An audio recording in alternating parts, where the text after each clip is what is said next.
Attorney Danilo Yang, Dr. Rinaldo Yang, Ms. Geraldine Yang, Dr. Sylvia Yang, Congresswoman Vergara, Mayor Julius Oscar Vergara, the other employees of the Premier Medical Center, fellow workers in government, my beloved countrymen. Ito ho pong pinaka-importante, yung beloved countrymen, because it spells out my country, really. But before I forget, I'd like to extend my warmest felicitations to the family behind the hospital, the Davao, rather, the nakakala ko sa Davao ako, the Premier Medical Center, for the sheer service to the Filipino people. Alam mo, paski anong klaseng survey all over, it's always the doctors who occupy the highest credibility and respect of the Filipinos. And rightly so. Kasi buhay it's life. And saludo po ako sa inyo in the sense that it is really, I know the years that you have to toil. Pareho-pareho yung ano natin, law takes about 10 years. Pagka-doktor, ganun din. Kaya marami akong nakitang doktor na classmate ko, mas matanda yung mukha sa akin. Kaya yung the rigorous schedule ng isang doktor. But you can find no other tao dito na respetado sa Pilipinas. And even the NPAs, they would not hurt yung mga rural doctors pupunta. No? Ang lalaki ng respeto ng mga yan. Kasi nagkakasakit naman yung mga buang na yan. Wala rin pupunta yung mga doktor. Meron po akong prepared speech. But siguro, masisiguro ninyo yan. It may be the usual niceties of life and topics that are really generally acceptable. Pero napag-usapan na lamang natin itong propesyon ninyo. Malaki yung problema ko sa gobyerno. And this is not the first time that I have heard, again, complaints of PhilHealth. Kaya sinabi ko kay Danny, you better assemble, and if you want, I'd like to invite you for dinner or lunch sa Malacanang. I'd call for the yung PhilHealth, pati itong DOH. There has to be a corrective measure put in place now. Kailangan ngayon. Kasi matagal ako, mayor ako noon. The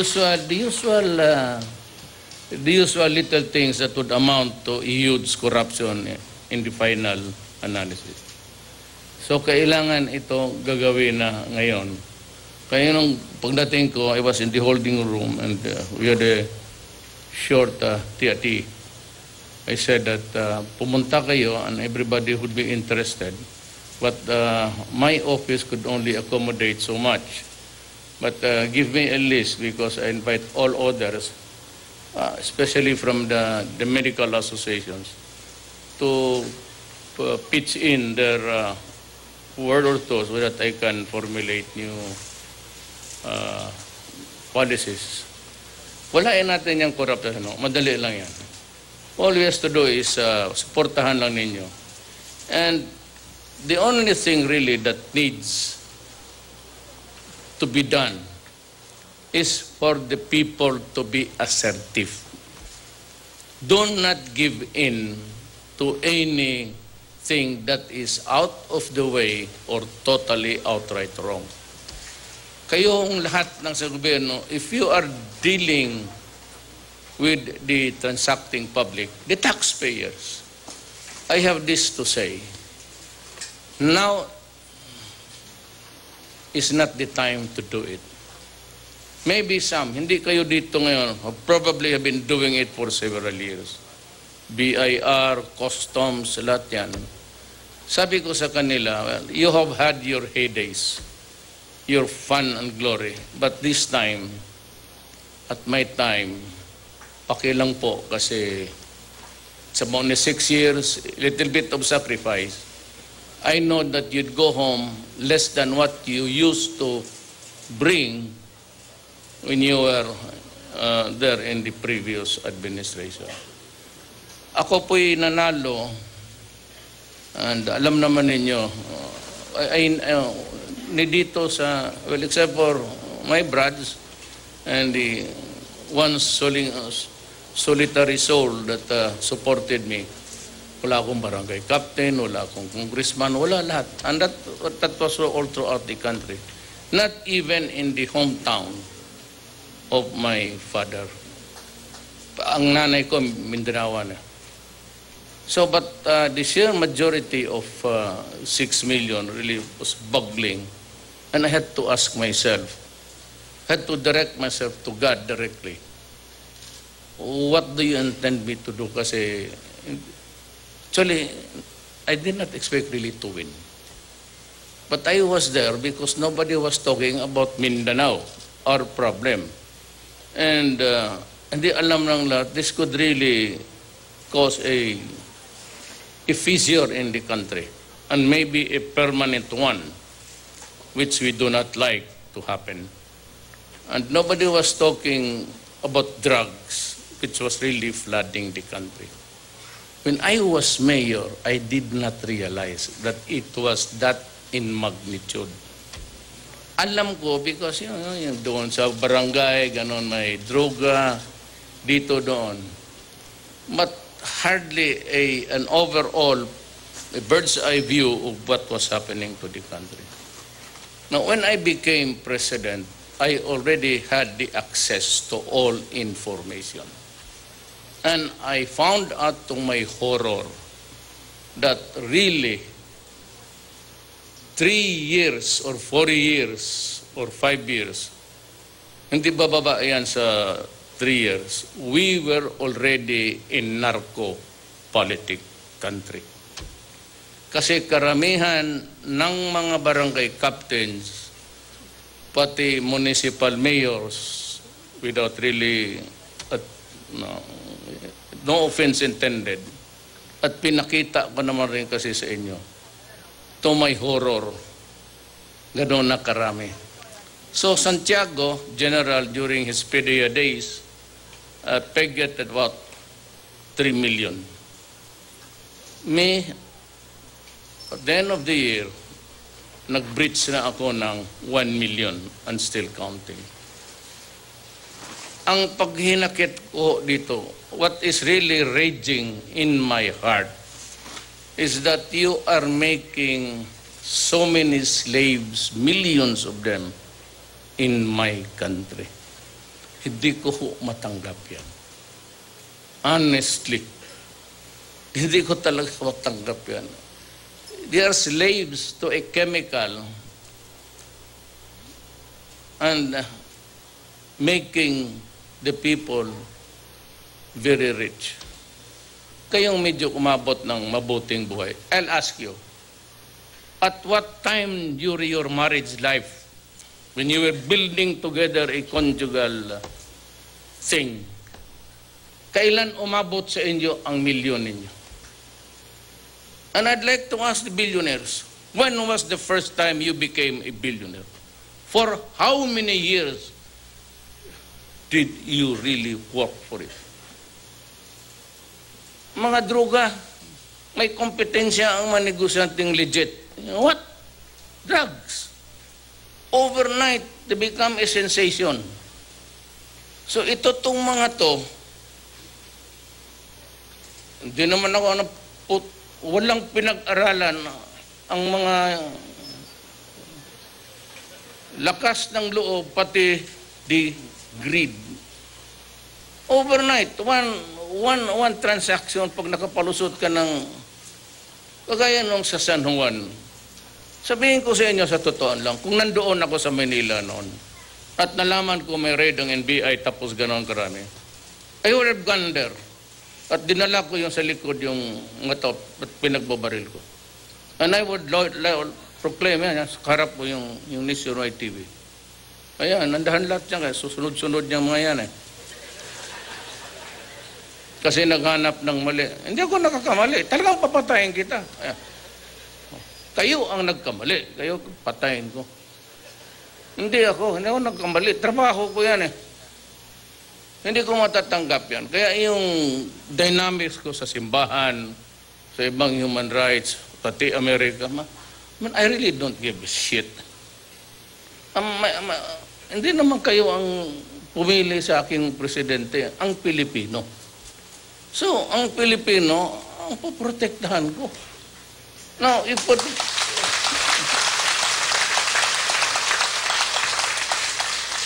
sabi ko nga, impeachment, tapos magkudita. Sabi ko, no. Do not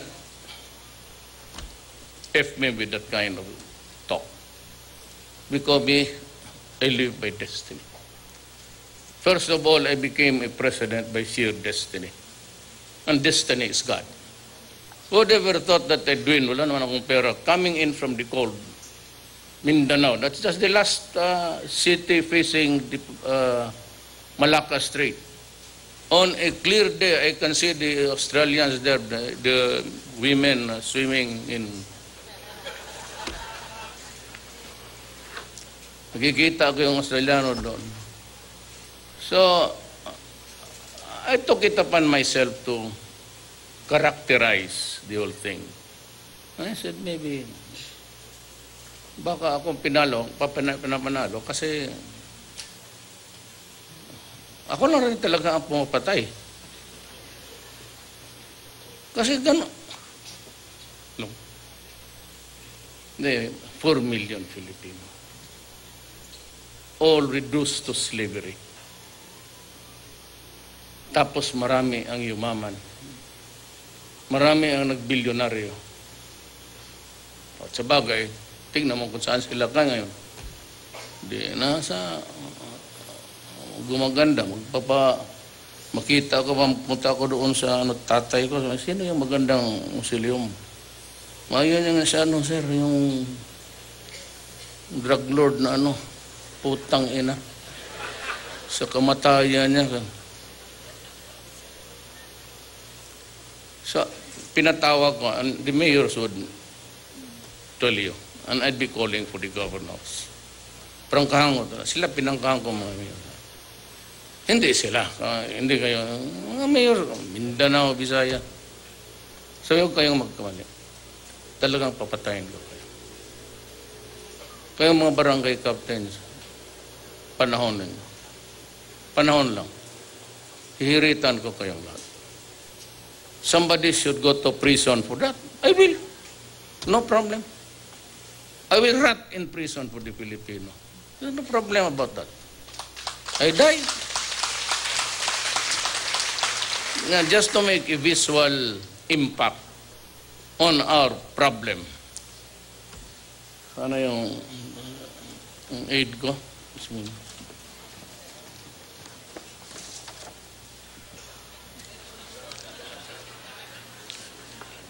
This is the drug industry of the Philippines.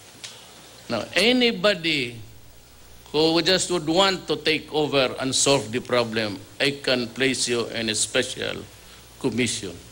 Do it for us.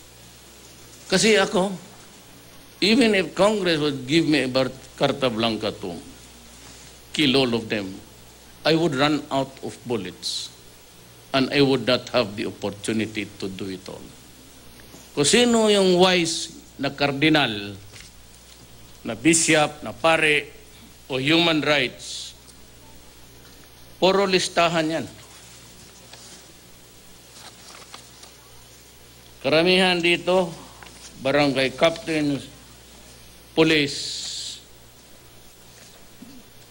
mayors, generals, itong luot na itong putang inan to. general ng police, anong ginawa niya sa bayan niya.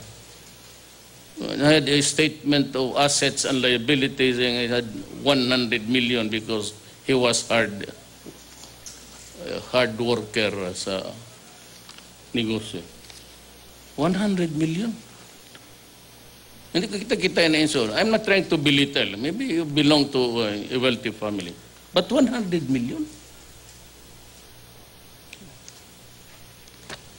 Kaya binigyan ko si Coco Pimentel, the Senate President, and the Speaker, at binigyan ko ang military, sabihin ko, try to sort out a solution to this problem.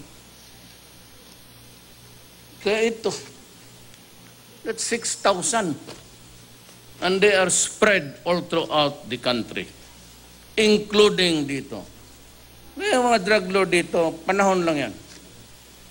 Panahon lang. Pagdagdag sa greenery sa mga memorial dito.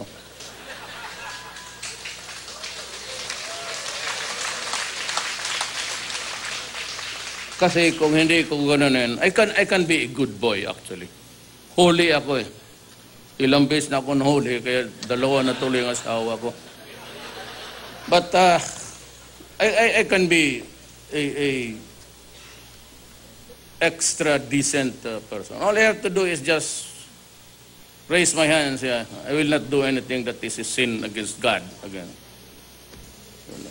Pati ang Diyos kung galit sa akin, you are invited to come down and Jesus Christ. Kayong mga bishops, sige, inyo na yan.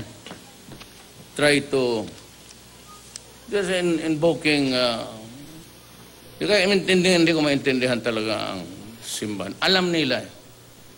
Alam ng mga parish priest gaano kalala.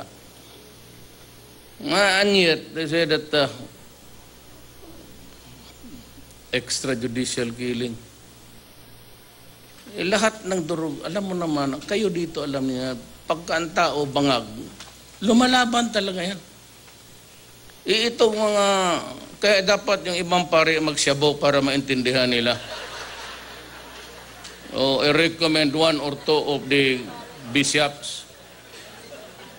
And sa kanila, walang syabo, pero asawa meron.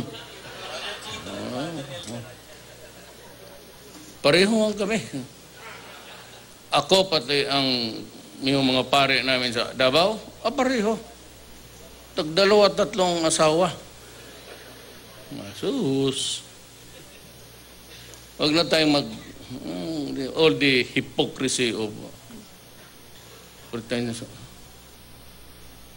There's a book about basa naman, Altar Secrets.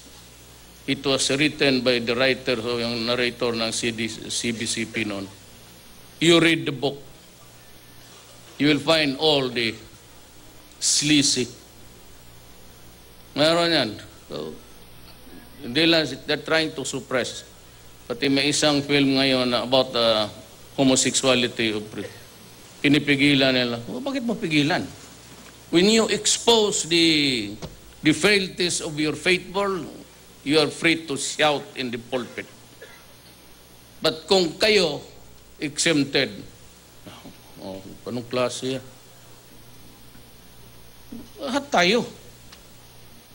Ito yung mga Pilipino, from a long haul from Laos, we arrive in Davao, only to be asked, have you resolved to stop cursing? Saying epithets. Galing akong Laos, yan ang itanong mo sa akin. Sinabi ko, sanay ako, you ask a stupid question, I'll give you a stupid answer. Diba, we look at the window, saw in the darkness God, and He whispered to me, stop cursing. Alam mo, kinabukasan, editorial ako raw kulungog. Kasi nagpi-fentanyl, yung painkiller, dito yung lidocaine. Ang C4 ko pati C7, kaya ako tingin ng babae, kung hindi lang man talaga maganda, hindi ko na lang tinitignan. Hindi ko maganon to eh. Pero kung medyo talagang, even in the peripheral, makita mo man, you meet a little bit of sacrifice, ganon.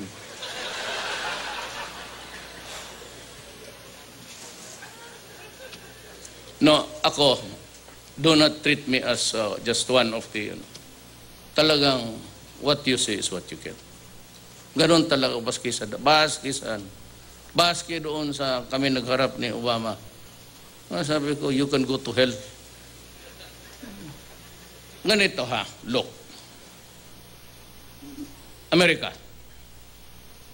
Panahon ni Obama, with all the wisdom and the pretensions of honoring great principles of humanity, even suggesting that I should be prosecuted in the International Criminal Court.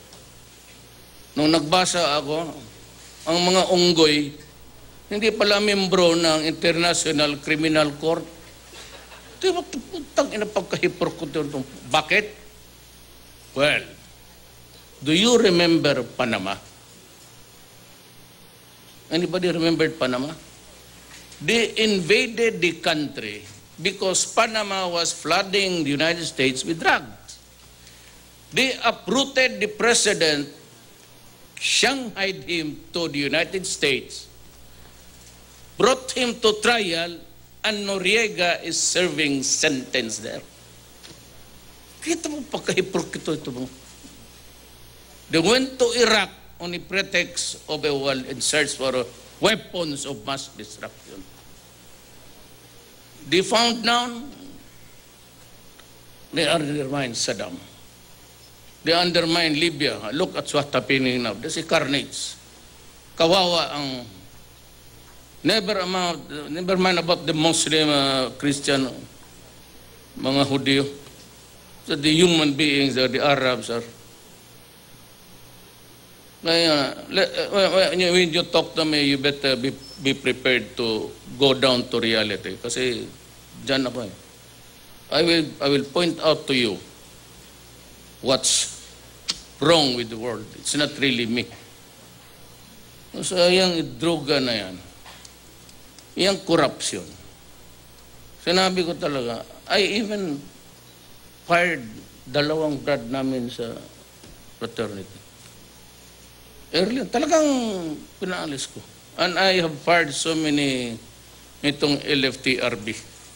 92 of them already, and many more. It will not stop for 6 years. Drug problem, the killing, it will not stop, believe me, until the last poster is out of the streets. Pati yung drug lord. Wala akong choice eh. I cannot operate. Kung ganito lang, nakita naman ninyo. You build a case. How can you build a case isa-isa? You ask your fiscal, come in. You gets arrested, gets a lawyer, delays the investigation. The case is finally filed after 6 months to 1 year. Then, first day in court, he asks for a postponement, another postponement. How can I prosecute 6,000? In the meantime, I prosecute 2, 3, 4, 5 in this community, and everybody else in the list plays the drug game. Oh, well, what happened to my country? Kaya sabi ko, do not destroy my country. That's what I said in Davao. Do not destroy my city. Do not destroy the young people of this land. When I became a president, I issued the same warning. Stop it because it's going to be bloody. Then I promise walang corruption. Then I promise walang criminality. Then I promise that doon sa debate that I will allow the burial of Marcos doon sa libingan ng mga bayan. I have trying to come up with with my promises. Ano bang hindi nyo nakita? Alam ninyo ang Davao. Alam mo kung bakit? Ang Davao noon, medyo magulo. It's in Mindanao. Secretary Mamunjong is there. He's also in Maranao. Nanay ko Maranao, tatay ko Chinese. But my father is from Cebu. Nabi ko sa kanila, magulo masyado. Sabi ko, I will make the city peaceful. Kayo ng mga negosyante, bahala na kayo. But along the way, talagang hiniritan ko lahat. At ito ngayon, nationwide, it has created an uproar beyond the normal proportions. Ngayon, here comes Trump. Good evening, Mr. President. It's evening here. I'd like to congratulate you on your victory. I think you're doing great. You make a good country. Oh, yes, Mr. President Duterte, yes, sir. Well, you know, I think we have a bad fix in our relations. Forget about it. We'll reset a new one. You're doing it right. This son of a bitch, this guy, I do not name you.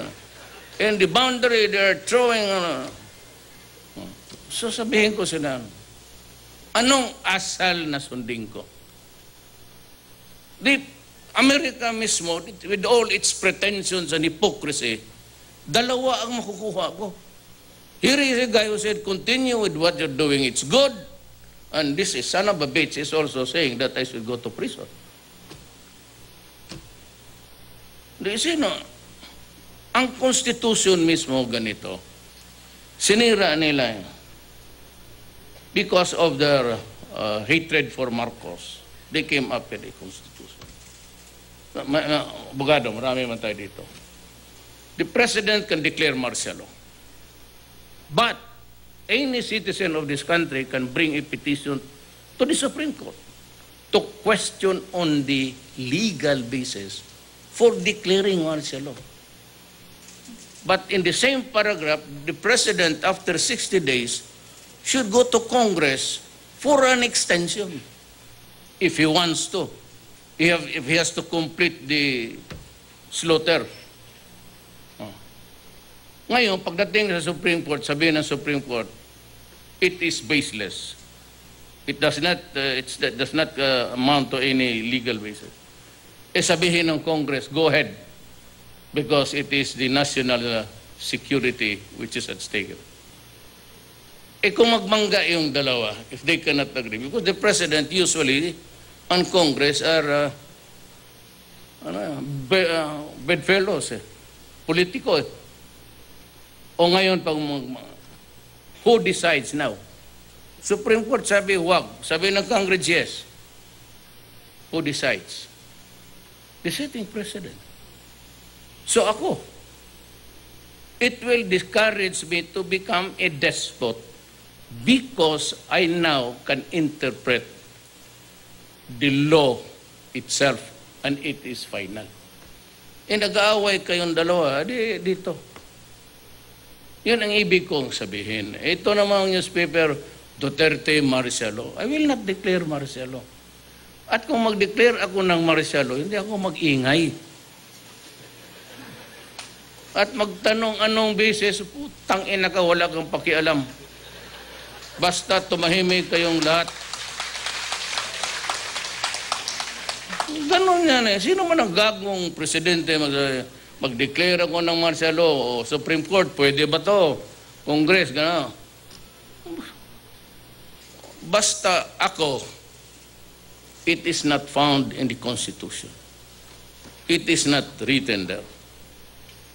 But if I feel as a president that I have to preserve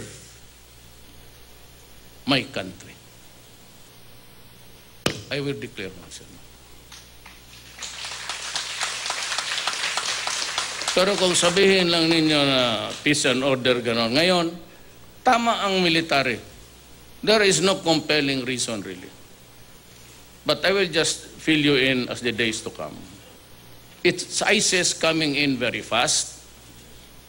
And itong Mindanao is a pure case of rising nationalism.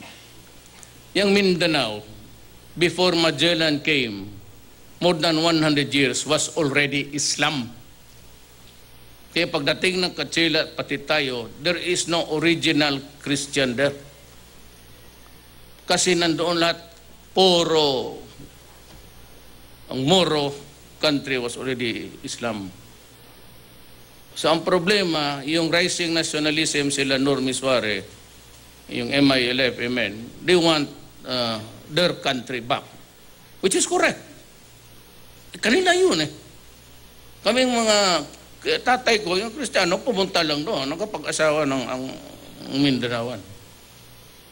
Pero ngayon, iba na ang istorya. Because the ISIS have contaminated Mindanao. Alam mo, you said it, CNN TV, putok dito, putok doon. And the ISIS is a very, very cruel thing. I don't know what drives them crazy, but they burn children, they make young women by the thousands as slaves. Ayan ang delikado. Hindi pa dadating yan. Baka media kasi hindi nakikinig eh. Ang marinig lang nila yung martial law. Hindi ako estupido. Mas bright tayo sa kanila. Alam mo, sa totoo lang, kung mas bright sila sa akin, sila ngayon ang gumagamit nito. Kaya ako bright. And besides, it's, I said, it's a God-given, not even a gift, it's a God-given task. And I will not do it just for a flimsy reason. Perpetuate in power, I will tell you now. Please listen very carefully. Am I exceedingly happy or I am glad? Am I glad that I am president? I'll give you the answer. Truthfully. Truthfully, bunga nga ako. I do not need it at the time of my life. At this time. So, takot-takutin ninyo ako yung Aos Duterte, yung yelo. Yung yelo, sige, nabaski na to. Ang yelo sa Bisaya, ice eh. Bumili ka ng yelo, that's ice. Matagal na natunaw yun. Pagtapos ng eleksyon, it melted. Sino pang gusto mag-liberal dito? Pwede wala. Sinong kaibigan ni Duterte? Kita mo. Sinabi ko eh. Noon ako, estudyante. Duterte is not a statesman. Shit. I never studied to be a statesman. What I remember is taking up law. Kami ito, kakakabas sa Brad sa San Beda. Wala statesman. Hindi ako 75 lang. Totoo yan. Since Sunny Dominguez yung finance, classmate ko yan. Kindergarten, valedictorian hanggang college ko. Tugade, valedictorian yan. Tsaka bilyonaryo yan. Totoo lang. So, Brad ko sa karamihan ng anak ko, Ilocano eh. Kasi ang talyones sa San Beda, halos lahat ng Ilocano pumupunta doon. Kaya karamihan ko, Brad ko, puro Ilocano lahat yan. Puro valedictorian. Si Pernia is Bulanon, but is a emeritus sa UP School of Economics. Si Briones is a valedictorian sa UP yan, and the National Treasurer. Puro valedictorian yan sila. Ang malas lang nila is nagtatrabaho lang sila sa isang 75.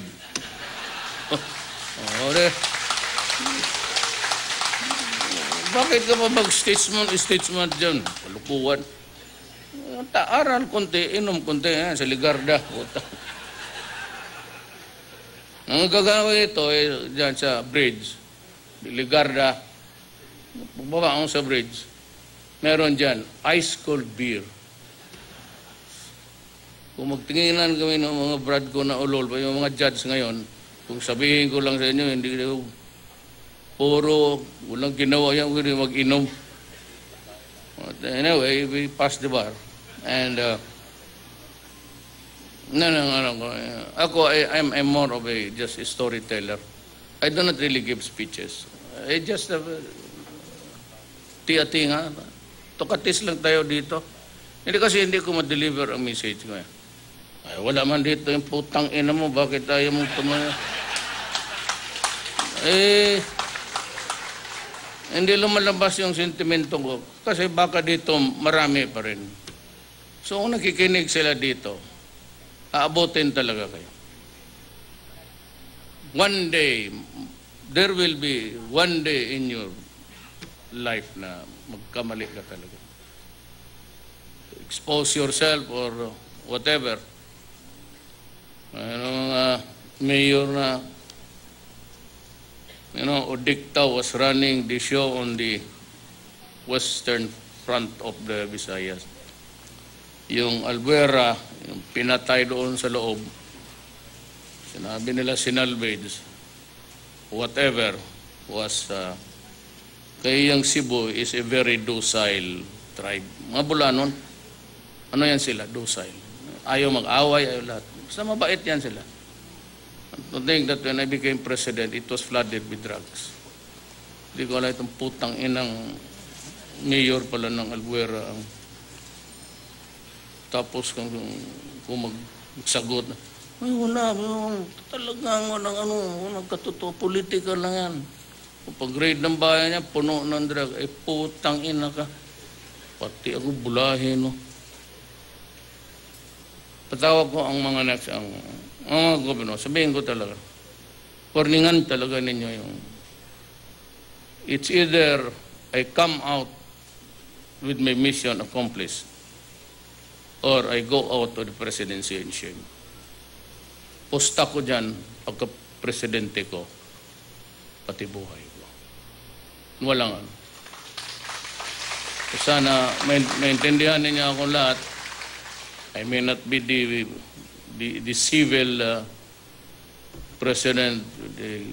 Baka madumihan ninyo ang bunganga ako, pero daw siya sa ito.